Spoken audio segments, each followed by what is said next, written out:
Hey everybody, what's going on? Sorry guys, I was gonna be putting in my top list as soon as possible, but I got hit with COVID and it sucked. I got it for the first time and I just fully recovered as of last week. I had to catch up with work, but now I wanna. I know I'm the only one who's doing the top list. Ingrid already beat me to it, so now it's my turn to give you guys my top list.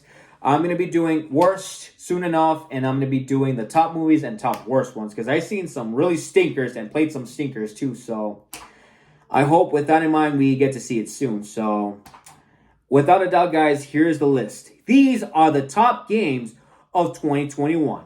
So coming in at number 10, I got Super Mario 3D World plus Bowser's Fury. I gotta say, I'll start off in the beginning with Super Mario 3D World. It's a great remaster. They enhanced the controllers. They made it better. Same thing with the multiplayer aspects. You can play with your friends. And to be honest, it is really good.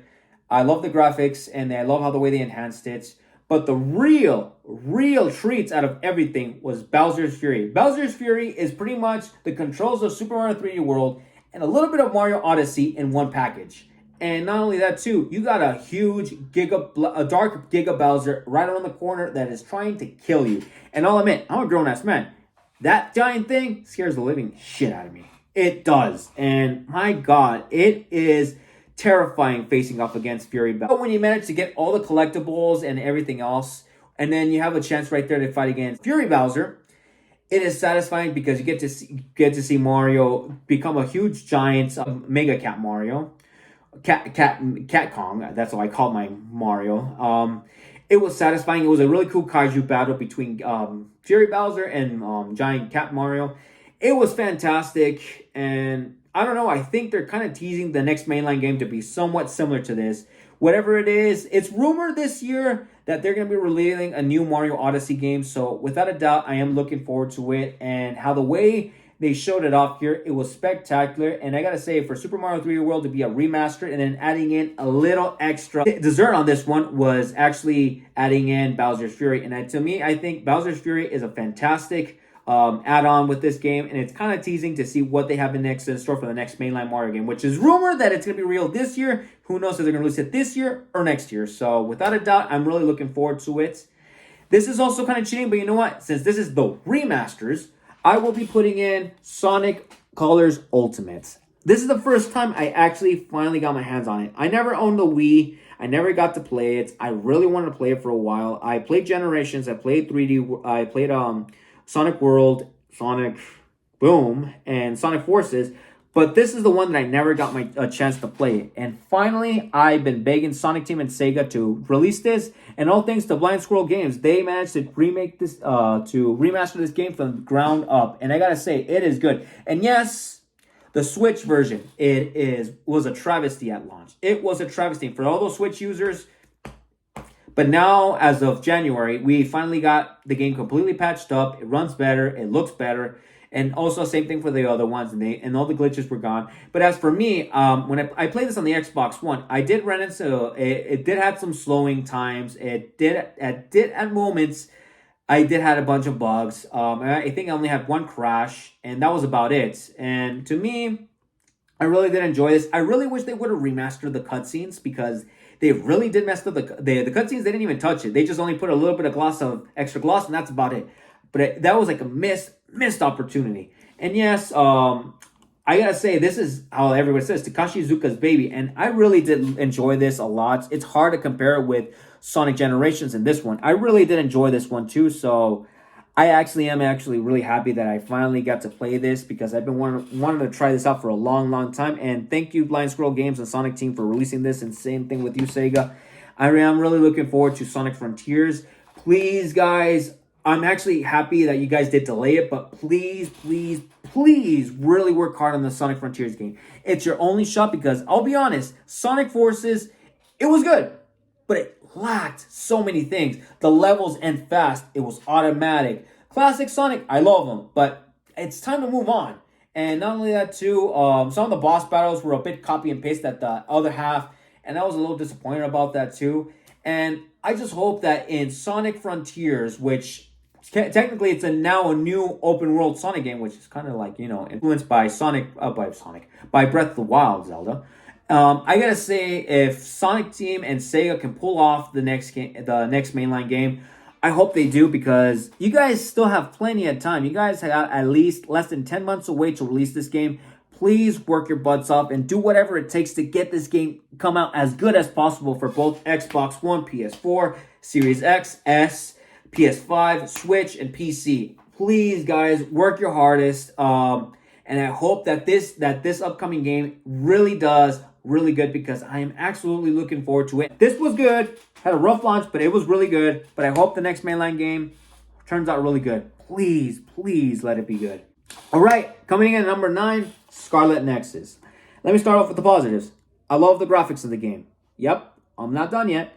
And as a hack and slash fan, I really did enjoy this. The hack and slash playing as Yuito, who was a sword slayer, was really fun. Kasane takes some getting used to, because she does telekinesis with her mini blades and stuff like that, fan blades.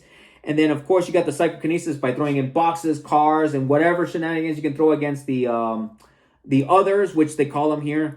But story-wise, it's okay.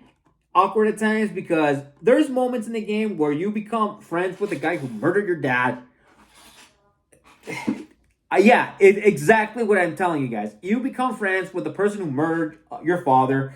And there's that times a moment where this lady is like kind of acting very skeevy with you, and it's kind of awkward how the way it is. And I'm like, this feels weird and awkward, and why am I even talking to you? And I don't know, like, I know how that's all it is with anime. It's awkward, it's funny, and I don't know, like, I kind of overextended and stuff with that. But anyways, I really did enjoy this game for just a couple of reasons. I love hack and slashers. I really did enjoy it. It does get repetitive with the same bosses and many things, but I just kept on going because I really did enjoy it. And then the abilities that you get with your friends and the characters that you're surrounded with, despite some awkward moments and stuff like that, I really did enjoy. And I'll be honest, I just hope that because I think this game really did sold really, really well, and I hope this does greenlight a sequel. All right then, coming in at number 8, Psychonauts 2. This one, technically, sort of, because this one's on PlayStation 4. This I played on Xbox Game Pass. Wow, this game is fan-freaking-tastic. I absolutely loved it. I played the first one right before I played the second one. I did get my chance to play it all. And I gotta say, and by the way, it's the voice actor in Invader Zim.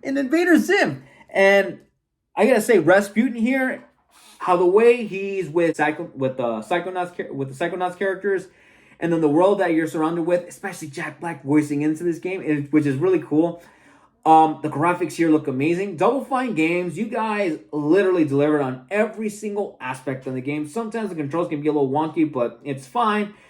But I really did enjoy this game a lot. I really am looking forward to the next game. But please, guys, don't make us wait 16 more years for the third game. For those of you guys who haven't played this game, play this on Game Pass. It's right then and there. Try it out, because I really do want to see a continuation for this game. And I do want to see Psychonauts 3 in the near future. Don't make us wait a decade or 15 more years. I heard rumors that they're going to be working on Brutal Legend 2, which Jack Black is coming back to reprise his role, and I'm actually looking forward to it. So I just hope that Double Fine Games keeps continuing, because Microsoft literally gave them the budget so they can finish off their game and add in whatever that they cut out in order to keep it going.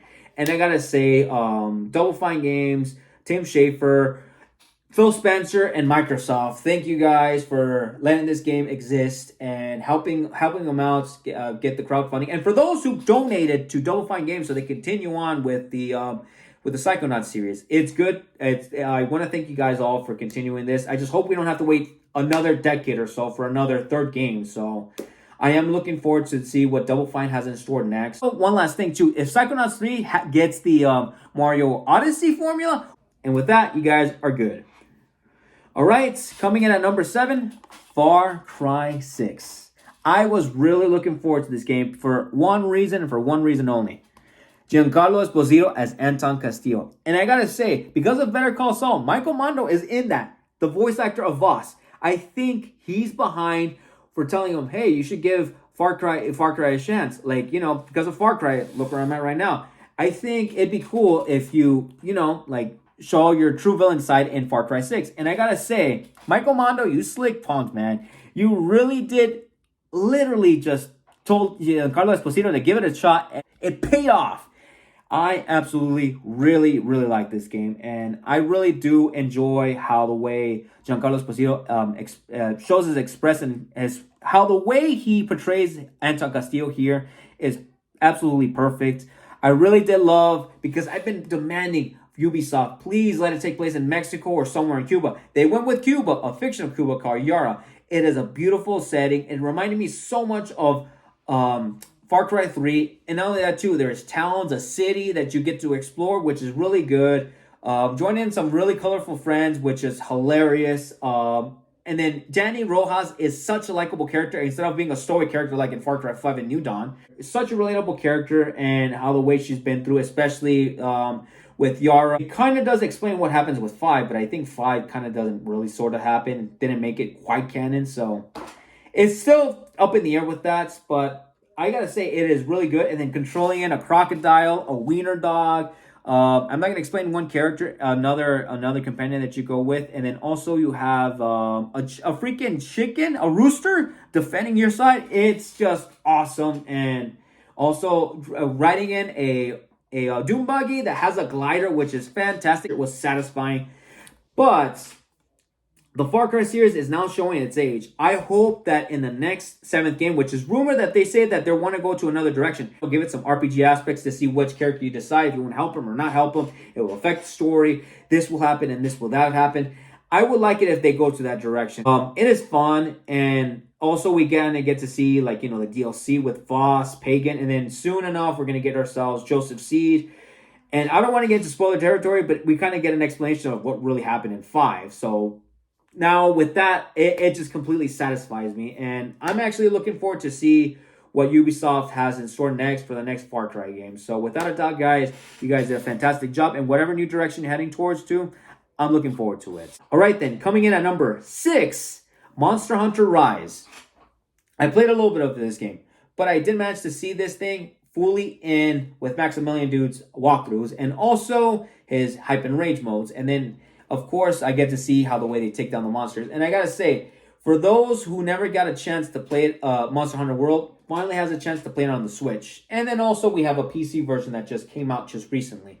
And I gotta say, it is fantastic. It's the same exact formula, except you got yourself like a butterfly wisp that literally, like, if you get knocked down, you can throw it and it pulls you away. Here, it's just satisfying. The graphics for a Switch game, it doesn't look that bad. It looks pretty good. And you're slaying down the same monsters, but there's some new ones that came out, like Magnum Malo, which is really good. And then also we have a new DLC expansion coming in soon, which is Dawnbreaker, which looks really, really good. I think by that time, I'm going to have the Switch, and I'm going to give that one a shot so I can try it out.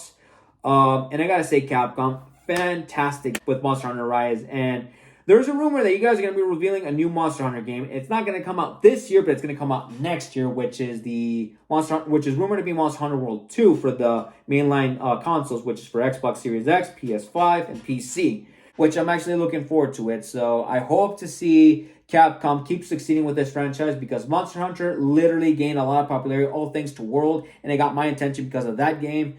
And I gotta say, Capcom, I really am looking forward to the DLC and Monster Hunter World 2, which is technically rumored to come out next year. So I gotta say, Capcom, congratulations, guys. All right, then, coming in at number 5, this one's also another Switch game, Metroid Red. Wow, this game is fan-fucking-tastic. I absolutely like it. And yes, I played a little bit of it. I didn't get my full experience, but I did get to see the full walkthrough on the internet.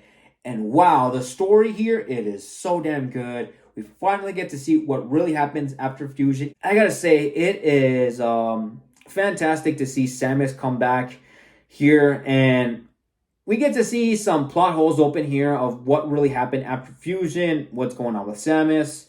And then we finally get to see a new villain named Ravenbeak, which was really good.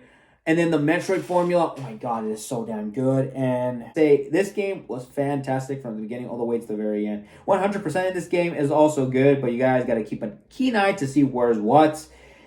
I was absolutely happy that this game won Best Adventure Game of the Year. and I'm actually happy to see what they have in store next. I know that they're making Prime 4, and I think it's rumored to come out this year, or maybe next year. But I hope that that Mercury Steam is working on Metroid 6 for Switch, or the advanced version for Switch, because I heard rumors that another Switch is coming out, but it's going to be like a next gen version. So without a doubt, I'm absolutely happy that Metroid is now back. The sales were amazing, and I'm happy that the new generation finally get to try it out. And I'm absolutely happy that the Metroid franchise is literally getting the attention it deserves. I just hope that Star Fox gets the attention it deserves, because I'm still waiting on that Star Fox Zero remaster, but we're never going to get that too, because it kind of sucks that it never came to fruition. But anyways, Metroid Dread was one of the best Switch games of the year. For number 4, this game had me really, really concerned. In that game, I was like, if you guys fuck this up, I'm going to scream. And no, they didn't. Thankfully, Eidos Montreal managed to make me happy with this game. I absolutely fucking love this game. It is almost everything I ever wanted in this game. And I really am happy that Eidos Montreal delivered on every single aspect. Almost every single aspect. I love the characters. I love the narrative. I love the story. I love the gameplay. I love everything about this game. Despite lack of space battles, where there is space battles and then you don't get to control the Guardians except by command prompts like they did with Final Fantasy 15 and Final Fantasy 7. But to me, this game was fantastic. The performances by John McLaren, Kimberly Sue Murray, Alex Weiner, Jason Cavalier, and Robert Montecalm was awesome. And the rest of the cast did amazing. And I really would love to see a continuation for this game. But I hear rumors, Square Enix, don't you even fucking dare put NFTs in the sequel. I swear to God, fuck NFTs. Don't even think about putting it in the sequel, because I really do want to see this game. And I'm actually happy that there's no fucking microtransactions in this game. If you want the costume, you can find it. Like how you can find stuff in like Tomb Raider. And I really did enjoy this. I really like the decisions that you made, because just like in the Telltale game, I was like, man, imagine if they go that route. And they did. They did. And also adding in some action adventure. You get to play as Star-Lord, command prompts with all the characters, and then all the character interactions with Rocket, Drax, Gamora, and Groot, Mantis, and everybody else that you actually meet in the line was fantastic. I really did enjoy every single aspect in the game. But I just hope that in the next game, Guardians of the Galaxy Volume 2, I hope that they literally take it to the next level. And I hope they add more space battles, because the space battles reminded me so much of Star Fox 64. I was like, man, imagine if they go even further with this. And they did. I played the game twice. I absolutely loved it. And I really did wanted to play as the rest of the Guardians. I know that you command them to do like this and that for Drax, Gamora, Groot, and Rocket, but I hope in the next game we finally get control of the characters, just like they did with Final Fantasy 15's DLC, and of course Final Fantasy 7 with Tifa, Barrett, and Aerith. I hope they do that in the next game, because I really am looking forward to see if they can do it with the next volume, with the next game. But whatever Eidos Montreal has in store, because I heard that they're working on Deus Ex 3. Please work on Deus Ex 3. Don't overlook it. Please work on that game. That game's been put on ice. I hope we get to see another game too. But aside from that, I hope we get another mainline Guardians of the Galaxy Volume 2. And also, my God, the fucking soundtrack is so fucking great. I love everything about it too. Aha, Flock of Seagulls, Joan Jett, Kiss. Of course, there's a fictional band called Star-Lord, which is really, really freaking good. Oh man, every freaking song in this game is so damn good, including Final Countdown, which was really freaking good.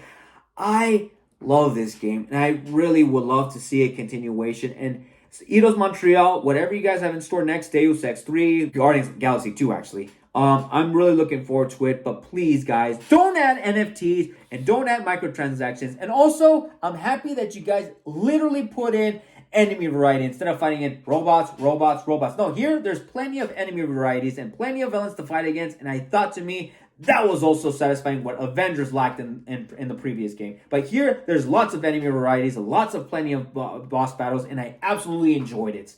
And I gotta say, this to me is one of my favorites, but I hope in the sequel, you guys go all out.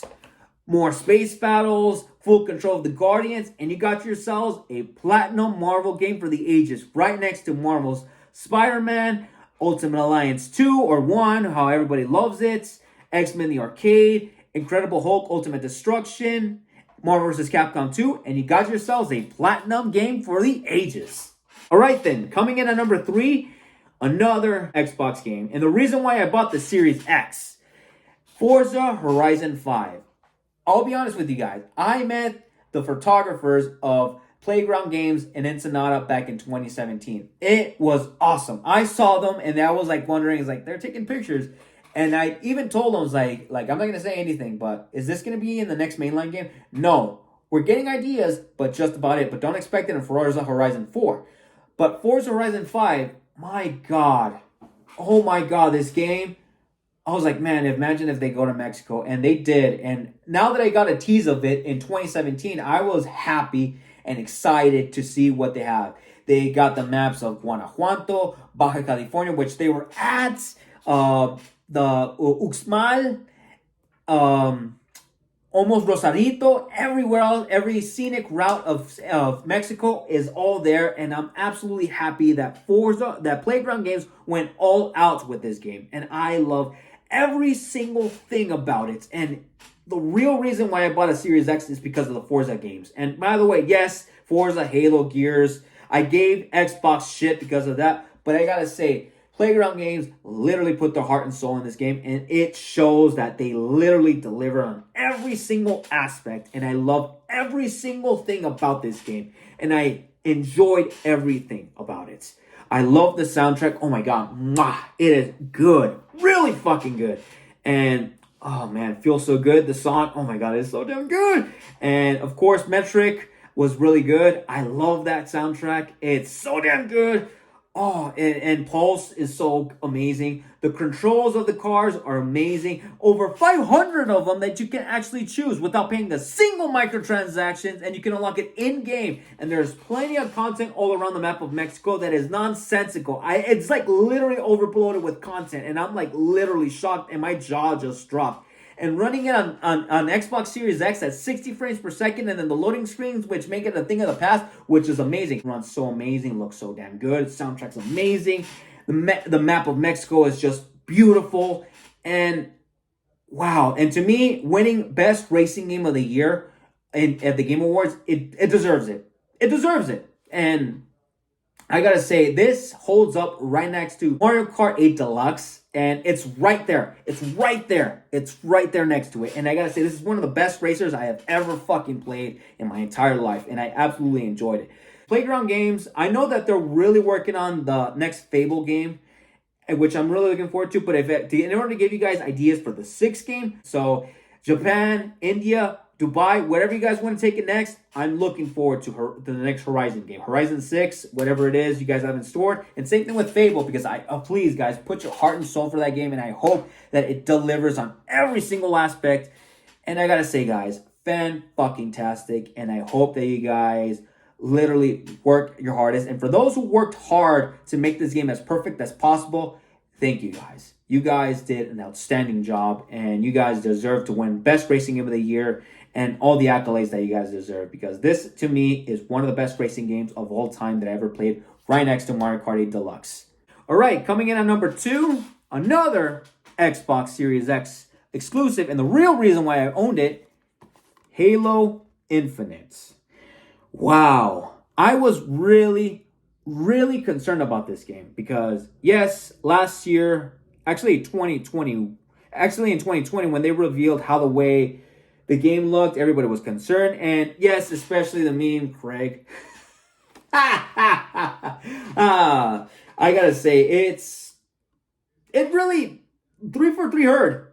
They delayed the game for a full year. I gotta say, they delivered everything. And yes, behind the scenes, these guys literally went through hell developing this game. And yes, some content has been cut off and then also made into cutscenes. But there's only one thing that they literally did right with this game. And I think it is. The gameplay of this game. This gameplay is amazing. The shooting gameplay is fucking amazing. The soundtrack, mwah, amazing. The graphics, amazing. Come on, you cannot deny Steve Downes voicing Master Chief without a doubt. The weapon, who is now the new character that replacing Cortana, is really good. The brutes, or should I say the banished, how they call themselves now. But every time I see them, I'm literally calling them all Craigs. Craigs with goatees, but I'm just calling them all Craigs. Missed opportunity would have been cool if they would have had one version of Craig. Even though it's cool that they mentioned his name, but I hope in the next game they do manage to fix that. But anyways, this game, without a doubt, was fan-fucking-tastic. Yes, this game can kick your ass in normal mode. I want to try it on heroic, but I'm scared that I might rip 343 a new asshole because I do rage a lot. And there's a few things that I'm really upset about, just minor things about the game. The game feels a little cut, but I know what happened behind the scenes. This game literally went through so much development hell. A lot of people left. A lot of people quit. Some took over. Some literally didn't want it to, and they just left. It was chaotic. But literally, they managed to do whatever they can in order to save this. Saving graces because Call of Duty Vanguard and Battlefield 2042 literally disappointed. On online shooters. But Halo Infinite was the one that saved it. Halo Infinite was, to me, had a great campaign. It literally is sort of kind of a continuation of 5, but it's a soft reboot of what happens. It does continue right where 5 left off, but it feels like it's a soft reboot, and it feels like how it is like in Halo 1. But it feels like you're playing something old, but it feels so freaking new. Oh my god, it just made me very nostalgic of how it is. And it's just good. The multiplayer, it's really fantastic, despite the microtransactions in this game. It really blows my mind that at launch this game literally had microtransactions, but now 343 has listened and they managed to cut things in half and managed to at least help give us like a way to unlock outfits, like even freaking charging us for colors, for blue like Joe says, and for red, for whatever color. And then there's ways you can unlock armor in game also by the mainline campaign. I don't know, I just hope that the next game, which they already trademarked the sequel, it's called Endless, and I heard it's rumored that it might come out in 2024 or early 2025. I hope that right now that this team can give us everything, because not everything is there yet. Co-op is still missing. Forge is still missing. There's some cut content that is missing, but I don't even know if they might add it in. Who knows if they're going to add it in the single player, because the single player was fantastic. The multiplayer was good, but unlocking stuff is just a bit of a hassle. It made it more reasonable for everybody to get unlocks. And not only that too, I'm just happy that this game came out and it was good. I saw it right there on the shelves right there, and I was like, oh, there it is. And I finally got it, and it's now finally in my collection with all the Halo games. And I gotta say, this game is fan-freaking-tastic, and I love every single thing about the game. Despite its incomplete, despite the game being a little bit incomplete, the microtransactions might actually ruin the game, but now they're fixing it and patching it up. And I'm actually happy to see what 343 has in store next. I hope that, like they said, 25% right now is working on the next mainline game, and the other 75% is literally patching up the game, adding in the content that is missing from day one from this game. And I hope it doesn't go through the rough launch, how everybody just like was going through. They quit, somebody's in charge, they didn't like their position, they quit and they left. Please, I hope it doesn't go like that. Please, 343 and Microsoft, please, let's keep things consistent. And I hope that the next Halo game that comes out in 2024 or early 2025, whatever it is, I'm looking forward to it, because, and that's the real reason why I bought an Xbox Series X. It feels freaking good that finally they just managed to get everything out of everything else, because I absolutely loved every single thing about Halo Infinite, despite having a rough launch with missing contents. But I know for sure down the line it's gonna get better, and with all the DLC that's promised, I hope everything that is missing, we manage to get it all in one place. All right then. Number 1, who is it going to be? Who's it going to be?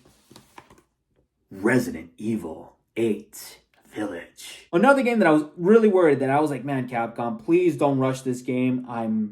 I'm worried that you guys are going to rush this game. And actually, to be honest, no, this game is exactly what I thought it was going to be. Resident Evil 4, but in first person and a completely different story. And it is fantastic. I absolutely fucking love this game. It made me so nostalgic because it felt like I was playing Resident Evil 4, but in first person with a different character facing off against Lady Dimitrescu. I know everybody calls her Lady D, but I call her Lady Dimitrescu.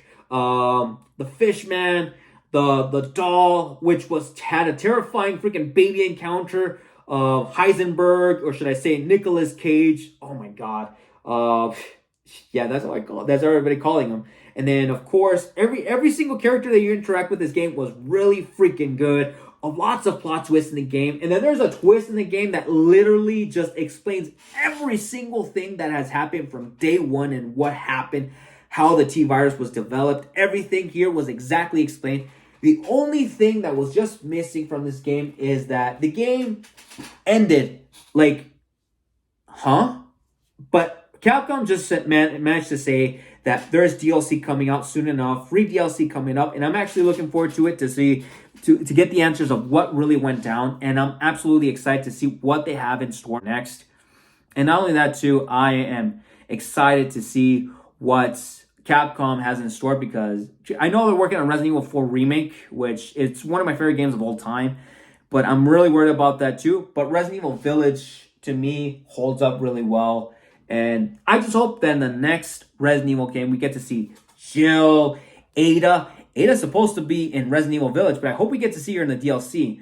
Claire, Leon, and at least Jake Wesker, to see what they've been up to. And there's an ending in this game that I'm like, wait, but it kept me guessing. So, I don't know. Whatever Capcom has in store next, I'm really looking forward to it. And Capcom, if you're listening to this right now, where's Mega Man X9? I'm still waiting. Can't rely so much on Resident Evil and Monster Hunter so damn much. Come on, Mega Man X9, Mega Man X9. I'm waiting. Anyways, guys, Resident Evil Village, without a doubt, is one of my favorite games of this year, and it's one of my favorite games of all time. Right there next to Resident Evil 2 Remake and Resident Evil 1, and it's in fourth place right there, right behind Resident Evil 7. I love this game so goddamn much. I am really looking forward to Resident Evil 9, which is rumored to be called Exodus. So, I don't know, whatever Capcom has in store next, I just hope they make Mega Man X9. Please let that happen.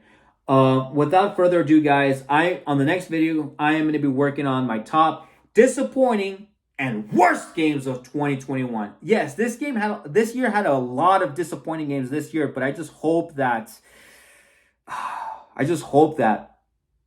this year it's not going to be the same thing, but who knows? Only time will tell. Be prepared to hear some epic meltdowns. So without a doubt, guys, this is it. Signing out right now. See you guys on the next video.